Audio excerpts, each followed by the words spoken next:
예수님의 다시 오심을 기다리는 대강절 세 번째 주를 보내고 있습니다. 오늘은 초록색 초가 켜져 있는데 제가 말씀드렸죠. 다 초록색 옷을 입고 오셨는데요. 이 초록색의 의미는 예수 그리스도 안에 있는 그 생명을 표현하는 것입니다. 예수님 스스로가 말씀하셨어요. 내가 곧 길이요 진리요 생명이라고요. 그래서일까요? 성탄 추리를 만들 때 우리가 어떤 나무를 사용합니까? 주로 전나무를 사용하죠. 왜냐하면 늘 푸르른 상록수잖아요. 지금같이 눈이 내리는 한겨울이나 아니면 가지들이 앙상하게 말라가는 그 깊은 가을날에도 상록수는 어떻습니까? 늘 푸르름을 유지하잖아요. 마찬가지입니다. 세상이 아무리 어둠의 권세, 흑암의 권세, 사망의 권세가 온 세상을 짓누른다 할지라도 그리스도 안에 있는 생명은요 결코 가릴 수가 없는 것입니다. 예수님의 그 생명력이 지금 우리 가운데 있음을 선포합니다. 왜 우리 가운데 있다고 이야기합니까? 우리는 다 참 생명의 온천 되시는 예수 그리스도라는 그 생명나무에 접붙여진 가지잖아요. 요한복음 15장에 나온 포도나무 비유를 보면요, 우리가 다 가지라고 이야기하셨습니까? 그러니까 생명의 포도나무 되신 예수님께 우리가 접붙여져 있기 때문에 우리도 그 생명을 언제나 공급받아서 예수님이 늘 생명의 푸르름을 갖고 있는 것처럼 우리도 동일하게 생명이 우리 가운데 넘쳐야 됩니다. 아멘. 자, 그런데 여러분, 식물을 한번 생각해 보자고요. 식물이 살아있다, 생명력이 있다라는 것이 무엇으로 이렇게 증명될 수 있습니까? 동물 같은 경우는 살아있으면 어떻게 합니까? 움직이는데 식물은 움직이진 않잖아요. 어떻게 확인할 수가 있죠? 살아있는 것 식물은 어떻던가요? 색깔? 물론 그것도 맞는 거지만 살아있는 식물은 늘 자라납니다. 동의하시죠? 예, 살아있다는 것은요 자라남으로써 확인되어지는 거예요. 자, 그럼 다시 우리 적용해 보자고요. 우리가 참 생명의 온천 되시는 생명나무 되시는 예수님께 접붙임 바 돼 있다면 우리도 동일하게 어떻게 된다고요? 자라나야 된다니까요. 그냥 안 되고 가지가 생기고 굵어지고 또 나무잎도 무성해지고 또 열매도 맺는 것처럼 자라나야 되는 것입니다. 그러므로 신앙생활을 함에 있어가지고 예수를 믿는 그 순간부터 우리는 이 땅을 떠난 날까지 끊임없이 영적으로 성장해 가야 됩니다. 이거는 특별한 것이 아니라 자연스러운 것입니다. 그러나 안타깝게도 우리 주변에서 이렇게 살펴보면요, 신앙의 연수가 꽤 오래되었지만 영적으로는 자라나지 않고 그냥 그 상태에 머물러 있는 것을 보게 됩니다. 또 이런 경우도 있죠. 한때는 잘 자라났었는데 어느 순간부터 성장이 멈춰버려가지고 더 이상 자라나지 않는 모습. 또 이런 경우도 있습니다. 신앙적으로 성장하고 있다고 생각했는데 결정적인 순간 선택과 결정을 하는 거 보면요, 영적 미성숙함과 자라지 못한 모습 보면서 우린 실망하게 됩니다. 자, 우리는 자라나야 됩니다. 그 자연스러운 겁니다. 왜? 생명 앞에, 생명의 원천 되신 예수님 앞에 우리가 연결되어 있으니까. 근데 왜 우리가 자라나지 않는 것일까요? 저는 이 질문을 던지면서 가장 우리의 영적 성장의 큰 문제는 뭐냐면 신앙 성장이 어떻게 된다는 것에 대한 분명한 청사진을 갖고 있지 않다는 것입니다. 신앙 성장이 무엇이지? 이 정의 내림이 각자 다 달라요. 그러니까 자기 생각대로 생각하는 거죠. 그러니까 신앙 이렇게 하면 성장할 거야 라고 생각하면 좋은 것들을 막 합니다. 이것저것 해요. 하지만 성장하지 않는 경우가 굉장히 많습니다. 여러분, 우리의 사역이 확장되는 것이 신앙 성장을 뜻하는 것은 아닙니다. 신앙은 머물러 있는데요, 그냥 일만 많이 하는 것이지 그것 자체가 내가 이 사역도 하고 저런 사역도 합니다, 그것이 우리 신앙의 성장을 이야기하는 게 아니라니까요. 우리가 성경적인 지식이 늘어나는 것이 신앙 성장을 뜻하는 것은 아닙니다. 지식이 많은 것이 오히려요, 행함으로 순종하지 않을 때 어떤 일이 일어나든가요?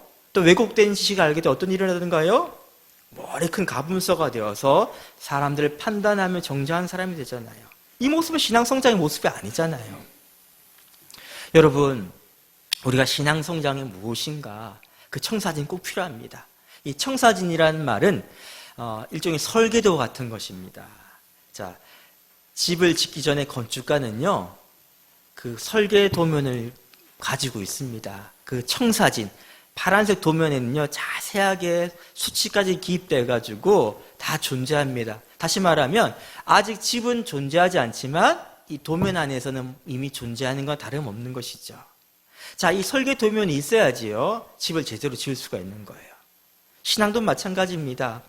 우리가 어떻게 신앙 성장을 할 것인가, 어떤 모습의 신앙 성장을 한 사람의 모습인가, 이게 분명하게 있어야지. 우리 평생 동안 걸어갈 이 장기 레이스죠. 신앙의 성장은요, 이 과정 가운데 지속적으로 바른 방향 갈 수 있는 거예요. 혹시 또 잘못된 방향 가다가도 우리 청사진 보고 난 다음에 이 모습이 아니구나라고 점검할 수 있고 돌이킬 수 있잖아요. 우리의 신앙 성장에 있어서 이 신앙 성장한 사람이란 이 청사진이 꼭 필요합니다. 저는요, 이것을 이렇게 예를 들고 싶어요. 예비 고1 학생이 있습니다. 이제 대학 입학을 목표로 두고 있습니다. 그 아이한테 무조건 열심히 공부해라고 말하면 안 돼요. 뭐부터 필요합니까? 너가 목표하는 대학이 어떤 대학이야? 무슨 과야? 이 분명한 목표가 정확하게 있어야 되겠죠. 그 다음에 뭐가 필요합니까? 자, 이것을 이루기 위해서 어떤 프로세스 과정을 밟을 것인가에 대한 일종의 계획과 전략이 필요한 것이죠. 계획이. 뭐 수시로 갈 것인지 정시로 갈 것인지, 수시도 내신 성적을 잘 받는 수시로 갈 것인지, 아니면 여러 가지 비교과 활동을 통해 가지고 그거로 대학 갈 건지, 논술을 할 건지, 그렇죠? 그러고 난 다음에 뭐예요? 이 전략을 가지고 준비를 하면서 공부하고 힘들고 어려울 때마다 다시 한번 내가 제대로 가고 있는지, 뭐가 막혔을 때 방향이 맞는지를 확인해야 되겠죠, 그렇죠? 예, 입시 전략도 보면요, 이런 청사진이 필요한데 하물며 신앙 성장이 있어가지고 이 그림이 없다는 것은요, 문제가 있다는 것이죠. 오늘 이 시간에 제가 다 이야기를 못할 것 같아요. 너무 시간 짧으니까. 그래서 성장한 신앙인의 모습이 무엇인가? 요 그림 하나 좀 만들면 좋겠습니다. 이게 모호하면 안 됩니다, 여러분. 추상적이면 안 돼요. 분명하게 이런 딱 그림 하나가 딱 그려지길 원합니다. 그리고 이 그림이 지금 내가 갖고 있는 그림과 한번 비교해 보세요. 말씀에서 이야기하는 것과 내가 지금 어떻게 다른가를 살펴보시고요. 그 다음에 또 이 그림이 내가 갖고 있는 것과 오늘 말씀에서 이야기하는 것과 똑같다 생각하신 분은 지금 내가 어디쯤에 신앙의 여정이 있는지를 한번 또 점검해 보시기 바랍니다. 첫 번째, 여러분, 신앙이 성장한다는 것은요, 다시 말하면 성장한 신앙의 모습은 어떤 모습이냐면요, 한번 따라해 봅시다. 복음을 더욱더 알고 믿는 사람입니다. 그러니까 신앙이 성장한다는 것은요, 어제보다 오늘 무엇이 성장하는 겁니까? 복음을 알고 믿는 수준이 성장한다는 거예요. 목사님 어떤 분명한 결과물을 보여줘야지 왜 이렇게 과정처럼 이야기합니까? 왜냐하면요, 신앙 성장한 사람이라는 것은요, 계속적으로 성장해 가야 되는 거거든요. 우리 죽을 때까지. 그러니까 지금 신앙 성장한 사람의 모습은요, 복음 나 다 알지. 복음은 초보 단계 아니야. 기초지. 나 다 뗐어. 그 다음 거 이야기해야지. 이게 아니라 계속 뭐 하냐면요, 복음을 더 깊이 알고 복음을 더 온전히 믿는 것으로 집중하는 삶이에요. 자, 이런 삶을 지금 겪고 있습니까? 그 사람은 신앙을 지금 성장하고 있는 거예요. 자, 이런 사람의 삶을 지금 살고 있습니까? 그 사람은 이미 신앙 성장한 사람이라는 거예요. 이게 평생 가야 되는 것입니다. 우리가 복음을 너무너무 오해합니다. 오늘 말씀 같이 보세요. 13절 말씀 같이 보겠습니다. 시작. 우리가 다 하나님의 아들을 믿는 것과 아는 일에 하나가 되어 온전한 사람을 이루어 그래서 장성한 분량이 충만한 데까지 이르리니. 자, 장성한 분량이 충만한 데까지 이르리니, 이 과정 가운데 핵심 뭐라고요? 하나님 아들을 아는 것과 믿는 일. 이게 다시 이야기하면 복음이에요. 복음은 예수 그리스도가 누구신가, 그분이 나를 구원하시기 위해서 무슨 일을 하셨는가, 그게 핵심이에요. 그러니까 복음 이꼬르 예수님입니다. 자, 예수님을 아는 것과 믿는 것, 그것에 하나가 된다는 의미는요, 믿기만 하지 말고 알기도 해야 되고 알기만 하지 말고 믿기도 해야, 이런 말로 오해할 수도 있는데, 그렇게 해석할 수도 있겠지만 더 좋은 해석은 뭐냐면요, 복음을 다른 복음에 계속 주입됐단 말입니다. 바울이 전한 복음 말고 계속 다른 복음이 오니까 그 복음 말고 바울이 받은 복음, 또 사도들이 받은 복음, 같은 복음, 이 하나의 복음은 우리가 알고 그 믿는 일에 집중하는, 그 말이죠. 그래서 그 복음이요, 우리 안에서 충만해지는 거, 그게 바로 그리스도 장성한 분량에 이르는 거예요. 충만해지는 거. 이 충만해지는 거, 복음이 가득 충만한 거. 여러분, 우리가 복음을 어떻게 자꾸 오해하냐면, 이 병든 세상과 영혼을 고치기 위한 여러 가지 방법 중에 하나가 복음이야, 하나가 예수님이야, 이렇게 생각합니다. 그렇지 않아요, 여러분. 복음은 오직 이 세상과 영혼들을 구원하기 위한 딱 하나의 유일한 대안이에요.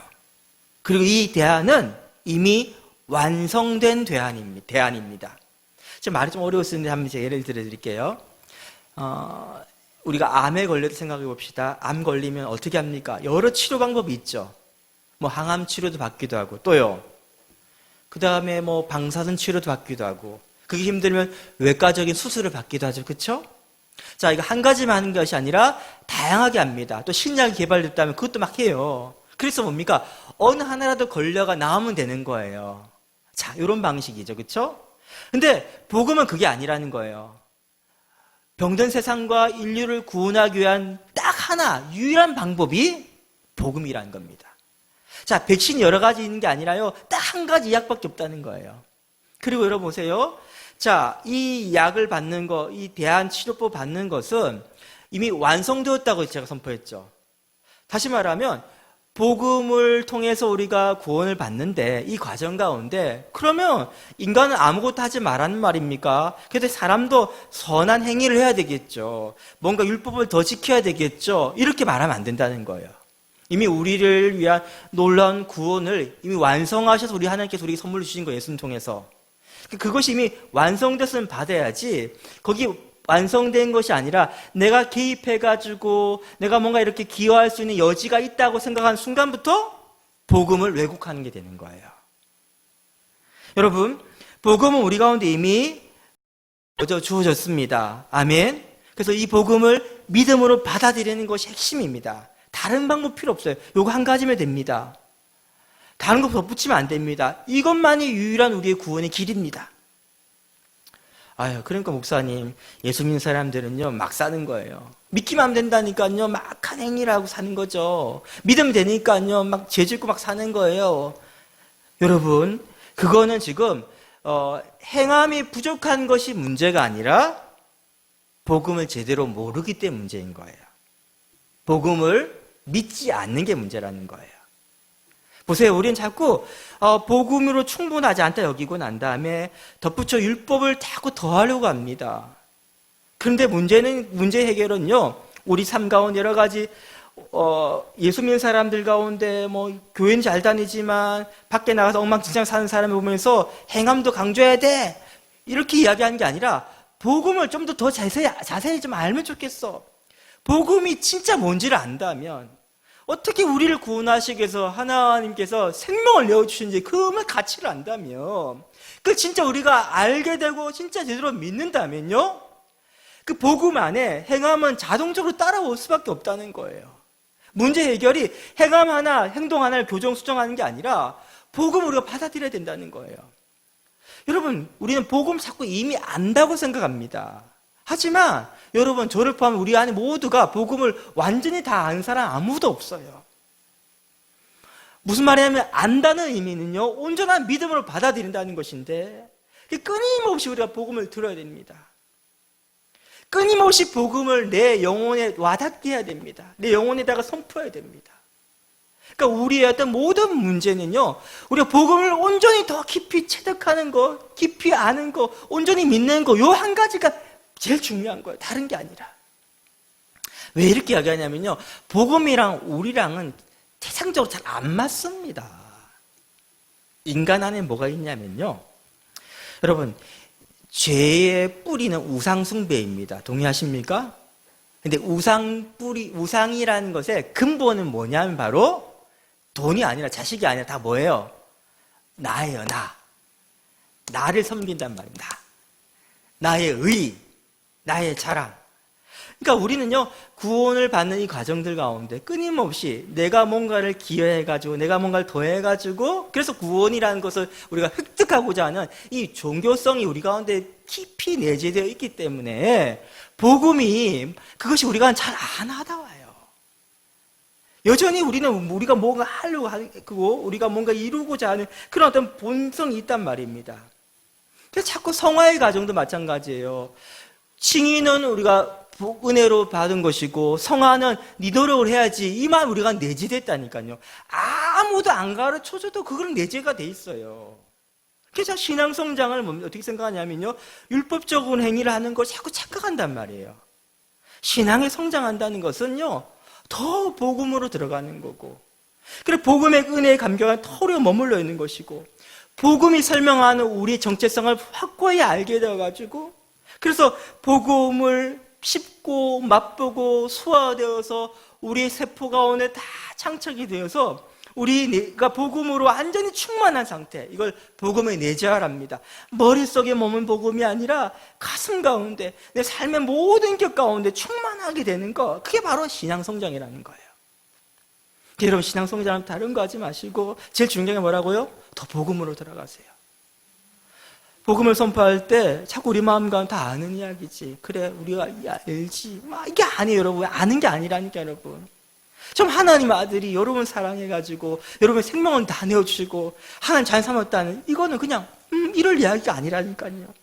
이거는 듣고 또 듣고 들을 때마다 이런 감격이 있어, 야 이런 행복이 어디 있어, 이게 돼야 된다니까요. 이것이 내 삶의 모든 것에 작동이 되는 원리, 어떤 가장 근본적인 그게 돼야 된다니까요. 이렇게 가는 게 뭐예요? 신앙 성장하는 거예요. 겉으로 보이는 게 아니라 이게 바로 신앙 성장이에요. 두 번째, 신앙 성장이란 것은요, 한번 따라해 볼까요? 성경적 세계관으로, 다시 성경적 세계관으로 시대와 세상을 분별하는 지혜를 갖는 것입니다. 시대와 세상을 분별하는 지혜를 갖는 것입니다. 성경적 세계관으로 이 시대를 볼 줄 알아야 되는 거예요. 오늘 말씀 14절 말씀 같이 읽어볼까요? 시작. 이는 우리가 이제부터 어린아이가 되지 아니하여 사람의 속임수와 간사한 유혹에 빠져 온갖 교훈의 풍조에 밀려 요동하지 않게 하려 함이라. 보세요. 어린아이는 어떤 사람입니까? 영적 어린아이는 세상 가운데 흔들리는 사람이죠. 세상의 속임수와 유혹과 교훈과 풍조에 막 흔들리고 요동한 사람이 어린아이인 거예요. 그럼 영적으로 성장한 사람은, 신앙 성장한 사람은 어떤 사람이겠습니까? 어떤 유혹과 시험이 와도 흔들지 아니하는 굳건함을 가진 사람이죠. 자, 신앙 성장한 것이 어디서 지금 확인되고 있습니까? 교회 울타리 아닙니까? 아니면 세상 속입니까? 세상 속이시죠. 우리가 자꾸 오해하는 게 뭐냐면, 좋은 신앙인을 교회 안에서 보여주는 것으로 이해하는 거예요. 그래서 신앙 좋다는 사람들이 보면요, 세상을 전혀 이해하지 못합니다. 세상에 대해 너무 무지해요. 세상에 대해 무관심하기 때문에 그런 것이죠. 그러니까 예수 믿고 나면 자꾸 어떻게 하냐면, 예수 믿고 난 다음에는요, 세상을 탈출해 버립니다. 그리고 안전지대인 교회 울타리 안에 머물러 버리는 것이죠. 아무리 교회가 큰 교회랄지라도, 10,000명, 10만 명 모인 교회랄지라도 교회 안에만 머물러 있다면요, 아무리 여러 사람 만나고 생활하고 다 필요한 거 다 되잖아요. 그렇죠? 그게 뭐 하고 있는 거예요 지금? 그는 세상을 떠나버린 사람, 다시 말하면 우리들끼리 너무 좋은 개토 안에 머물러 있는 사람들인 거죠. 이거는 신앙 좋은 모습이 아니에요. 지금 한국교회가 지금 비판받는 이유가 바로 이겁니다. 이거.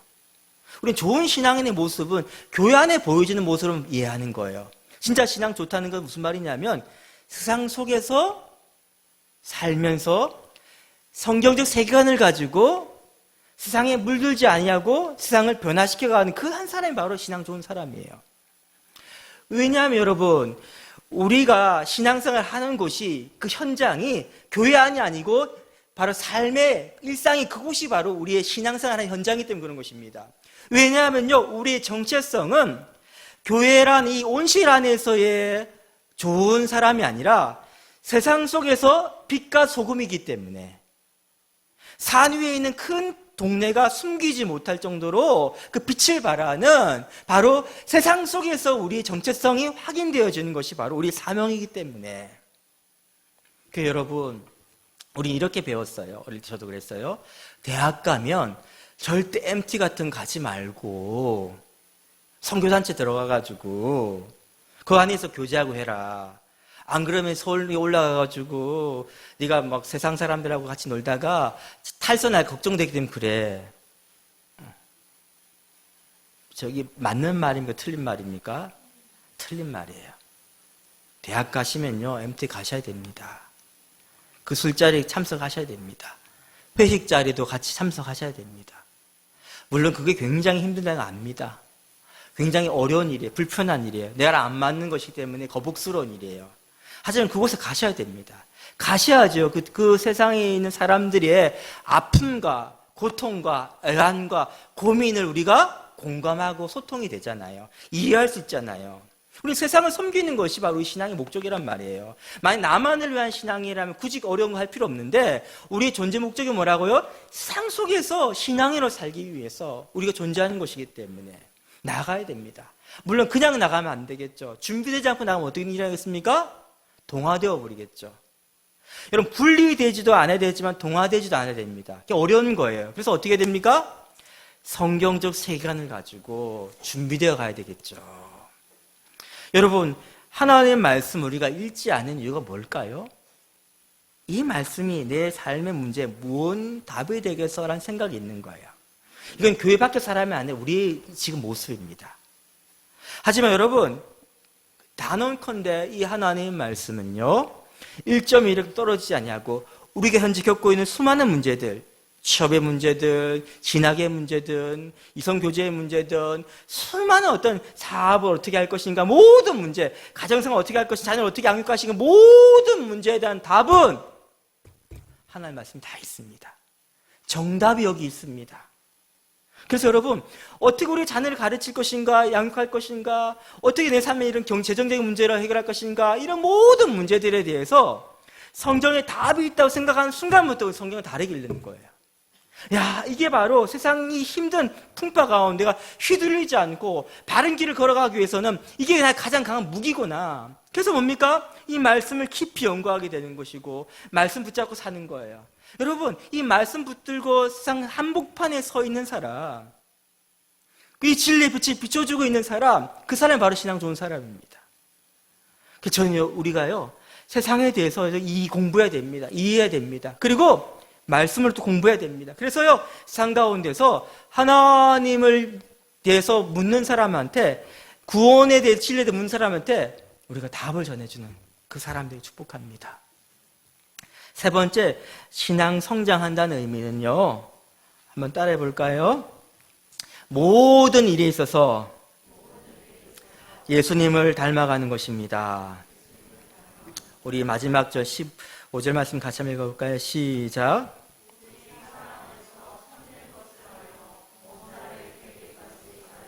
자, 범사에 누구에게까지 잘할지라고요? 예, 예수 그리스도께 잘한다는 거예요. 이 범사, 모든 삶의 영역이 있어가지고 다 예수님께로 자라나는 것입니다. 자, 신앙생활 출발이 어디였습니까? 예수 그리스도죠, 그렇죠? 신앙생활의 마지막 피니시 라인은 어디라고요? 예수님께. 그러니까 예수님을 시작해가지고 예수님을 마치는 거예요. 이거에 대해서 이렇게 성경을 말합니다. 믿음의 주요 온전하게 하신 예수를 바라보자. 자, 믿음의 주요는 다시 믿음의 창시자요, 온전케 한다는 말, 믿음의 완성자이신 예수님 바라보라는 거예요. 우리의 인생에서 수많은 어떤 상황과 환경들 가운데서 여러분, 모든 질문에 대한 답을 예수 그리스도로 답하는 거, 바로 그거예요. 예전에 김준곤 목사님, CC 총재하셨던 목사님께서 우리 청년들을 앉혀놓고 이렇게 백문일답이라는 걸 자주 했답니다. 100가지 인생의 어떤 궁극적인 질문을 던집니다. 인생은 무엇입니까? 목표가 무엇입니까?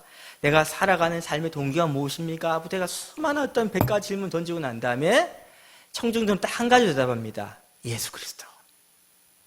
우리의 수많은 질문에 대해서 근본적인 동기가 다 뭐라고요? 예수 그리스도를 본받는 것. 이게 뭐예요? 신앙생활, 신앙 성장하고 있는 모습이에요. 이렇게 되어가는 것이 신앙성의 모습이에요.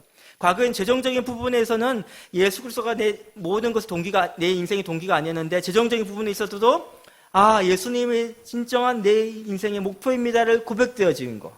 그런 부분은 그건 성장한 거예요. 그 영역을. 부부간 갈등이 막 심한데 뭐예요? 지금 이 영역이 있어가지고도 결국은 예수 그리스도가 답이군요를 고백하게 되는 거. 주인이시군요 고백하게 되는 거. 그게 그 부분 또 성장한 거예요. 이게 바로 신앙 성장 과정이라니까. 그래서 모든 영역 가운데 예수 그리스도로 답하게 되는 것입니다. 여러분 오해하지 마세요. 착각하지 마세요. 자꾸 우리는 어떻게 생각하냐면 이렇게 말씀드리면 그럼 내 겉으로 보이는 어떤 행동들의 변화가 선하게 되는 것입니까? 이렇게 오해한단 말이에요. 전 내면의 동기를 계속 이야기하고 있는 겁니다. 여러분께. 자, 예를 한번 들어드릴게요. 우리 예전 다니엘 기도회 때 박위 형제 기억나십니까? 어릴 때 신앙생활 잘하다가 장성하면서 세상적으로 막 즐기고 성공하며 살다가 사고 나가지고 그쵸? 반신불수된 그 형제. 자, 그 형제 기억나시죠? 그 형제가 이제 예를 들어드린 겁니다. 가정을 하는 겁니다. 좋은 치료법이 나와서 병이 깨끗하게 다 나왔어요. 이제 완치됐어요. 이제 장애가 사라졌어요. 불구가 아닌 정상의 몸이 되었습니다. 자, 그러고 난 다음에 또 어떻게 사냐 하면 예전에 그 클럽이 너무 신나가지고 그 형제 그런 고백 하잖아요. 클럽에 금요일에 가가지고 실컷 놀고 난 다음에 주일날 하나님, 나는 이 클럽은 포기할 수가 없습니다. 그냥 이렇게 양다리 걸치면 회색지대에 머물겠습니다. 내가 딱 죽을 때 그때 내가 회심하겠습니다. 그렇게 기도했다잖아요. 그 형제가. 그런 것처럼 다시 클럽 생활을 막 하고 싶은 그런 유혹이 있습니다. 막 그런 마음을 느낍니다. 근데 이 형제가요, 클럽에 안 갔습니다. 근데 그 내면 동기가 뭐냐면 이런 거예요. 첫 번째, 내가 만약에 다시 클럽 가면 막 간증하고 다니는데 사람들이 나를 뭐라고 보겠어? 비난하지 않겠어? 그래서 안 가는 거예요. 두 번째, 내가 이렇게 신앙의 좋은 공동체 가운데 함께 있는데 이 공동체가 나를 볼 때 만약 클럽 다니는 거 알면 얼마나 실망하고 나를 비방하며 나와 이렇게 연을 끊어버리면 어떻게 하지? 그게 두려워서 안 간 거예요. 세 번째, 하나님 만약에 내가 클럽 가는 것도 알게 돼 하나님이 알 때 징벌하셔가지고 다시 또 사고가 나가지고 병들 그러면 어떻게 해야지? 불안해 안 가는 거예요. 네 번째, 내가 이 클럽 다니면 나는 지옥 갈까가 두려워가지고 내가 클럽에 안 간 거예요. 자, 여러분, 이 형제가 이렇게 해서 내가 클럽에 안 가게 되었다라면 이 형제의 신앙이 지금 성장하는 걸까요? 안 한 걸까요? 행위는 선해 보이지만 그의 내면 동기가 뭡니까? 그의 내면 동기는요, 여전히 자기중심적이에요. 그 악한 행동을 안 하는 이유가 어디 있습니까? 나를 위해서 안 하는 거예요. 나의 좋은 평판을 위해 안 하는 거예요. 내가 하나님께 심판받지 않고 복받고 싶은 나의 어떤 내면의 동기로, 그게 자기중심적인 동기로 안 하는 거죠. 그의 마음 가운데 여전히 누가 안 계십니까? 예수 그리스도에 대한 아름다움에 압도당해서 그 복음의 영광을 사로잡혀가지고 주님을 본받고 싶어서 그 사모한 간절함이 없는 거예요. 그럼 이건 신앙 성장한 게 아니라는 것입니다. 이렇게 우리 동기가 굉장히 중요해요, 여러분. 그렇습니다, 여러분. 우리는 선한 일을 하면서도요, 내면 동기를 살펴보면 그 선한 거고 하는데 실제 동기는요, 선하지 않을 때 굉장히 많습니다. 왜 그럴까요, 여러분? 우리가 왜 그렇죠? 그거는 그 말 다시 말하면 내가 복음을 제대로 아직 안 믿는 거예요. 복음은 우리의 구원이 이미 충분하다고 이야기합니다. 우리 인생이 이미 충분한 거라 이야기합니다. 맞잖아요. 하나님의 아들이 우리를 위해서 생명까지 내어줬는데 뭐가 더 우리가 부족하다고 말할 수 있겠습니까? 우리 이제 결핍이 다 채워진 거 아니에요? 근데 우리 가운데 여전히 뭐냐면 결핍이 있다고 이야기하는 거예요. 예수님만은 행복하지 않다는 거예요. 뭔가 더 채워져야 된다는 거예요. 좋은 직장도 채워져야 된다는 거예요. 재정적인 문제도 해결이 되어 채워져야 된다는 거예요. 이런 결핍들이 내 안에 있다고 생각하는 거예요. 그 말은 뭡니까? 복음은 나의 구원을 해서 충분하지가 않아요. 부족해요. 아직 완성되어 있지 않아요. 라고 복음을 안 믿는 거 아니겠어요? 그래, 우리는 여전히 사람들로부터 칭찬과 인정을 받아야지만 내 결핍이 채워진 생각하고 있는 거예요. 그것이 안 채워지면요, 분노하는 것이죠. 우리는요, 내 삶의 영역을 내가 통제하고 싶어 합니다. 내가 통제하고 권력을 휘두를 때 나는 의미 있는 존재야, 가치 있는 존재라고 생각하는 거예요. 다시 말해, 예수님께서 우리의 생명을 내어주신 통해서 너는 내 생명 가치야, 넌 소중한 존재야 라고 우리에게 결핍을 채워준 불구하고도 우리는 아직 결핍 안 채웠다 말하는 거예요. 우리의 문제는 다른 것이 아니라 복음이 우리 가운데 충만해져가지고 그 복음의 아름다움에 압도되어서 나는 모든 삶의 문제가 예수 그리스도밖에 없습니다. 그분이 충분합니다. 이게 돼야 되는데 이게 아직 안 되고 있는 거예요. 사랑하는 여러분, 이것이 되어가는 것이 뭐냐면 신앙 성장입니다. 신앙 성장하는 거 굉장히 중요한 부분이죠. 좀 청사진 그리면 좋겠어요. 이 그림 그리면 좋겠어요. 이게 막연하거나 모호하지 않고 명확하게 그리면 좋겠어요. 이제 난 어떤 삶을 추구합니까? 신앙 성장은 다른 게 아니라 복음이 내 안에 더욱더 알고 더욱더 믿고 더욱더 깊어지는 것은 간절한 사모함을 가지고 사는 사람, 신앙 성장한 사람입니다. 그 길을 가고 있는 것이 신앙 성장한 길을 걷고 있는 거지요. 교회 안에 머물러 있는 것이 아니라 세상 속에서 하나님 말씀 붙들고 한복판 가운데서 하나님 아버지의 안타까운 마음을 가지고 영혼을 살리려고 세상을 변화시키기 위해서 지금 부쩍 씨름하고 있는 그 삶이 뭐예요? 신앙 성장한 모습이에요. 마지막으로요, 우리 어떤 상황과 결핍과 환경 어렵다 할지라도 주님만 충분합니다. 내 인생 목표는 딱 한 가지예요. 더욱더 주님을 닮아가기 원합니다. 주님 본받기를 원합니다. 주님께 더욱더 나아가기를 원합니다. 그 삶이 되는 거. 그래서 주님 주신 그 정체성 가운데 만족하며 기쁨을 누리는 사는 삶. 이 신앙 성장 여정을 걸어가시기를 주님의 이름으로 축복합니다.